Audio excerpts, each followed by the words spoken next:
Hi everybody, and welcome to Commander Critic. I want to thank everyone that's been watching my videos and also subscribing to my channel. I really appreciate it. If you like what you see and want to be notified when I post new content, please subscribe. Now I decided to make some YouTube shorts in addition to my usual content, and those are going to be pack opening videos. My first one is already up, so if you haven't had a chance to watch it, please do so. Now let's get ready to keep those engines going and talk about some more cards from Magic the Gathering's newest set, Aetherdrift. In my last video, I talked about cards that I really liked and want to put into some of my decks. This time I'm going to talk about cards that I feel don't fit into any Commander deck at all. The first card I want to talk about today is the Last Ride. It is a vehicle, and when you crew it, it becomes a 13/13. However, it does get -X, where X is your life total.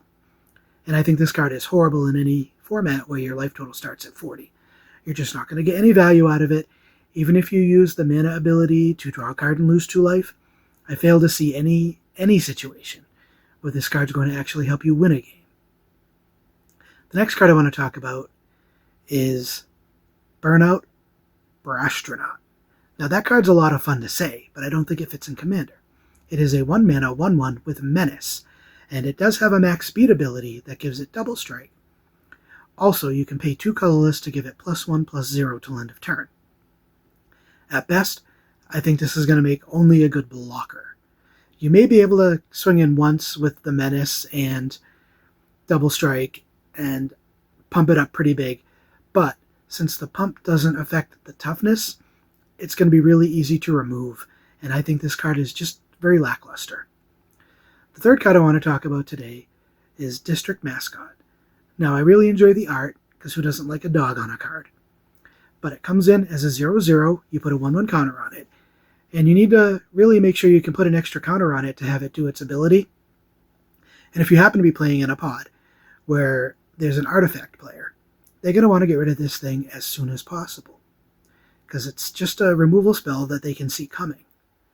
You're better off just playing any other regular old removal spell. I think that'll be more effective in your deck. The last card I want to talk about today is Basri, Tomorrow's Champion. It is a 2/1 with an Exert ability that gives you a 1/1 lifelink cat token. Now, I had this in my pre-release pool, and it did some good work in that format, but I really don't think it's going to be great in Commander.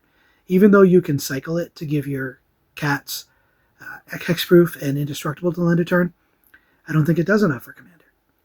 If you're running an artifact or token deck, you're just going to have better cards you can put in there for support. I think, this card's not going to last long on your board, it's easy to remove, and it's not going to help you to win the game.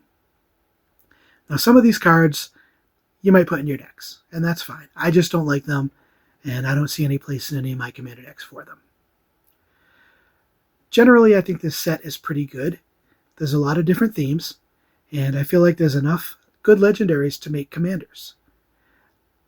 Plus, vehicle and artifact decks now have a bunch of extra support. I don't know how the max speed ability is going to affect the format, but we're going to find out as time goes. So what do you think? Do you agree with me, or do you don't agree with me? Let me know in the comments. And please, again, subscribe if you like what you see. So thank you very much for watching, and until next time.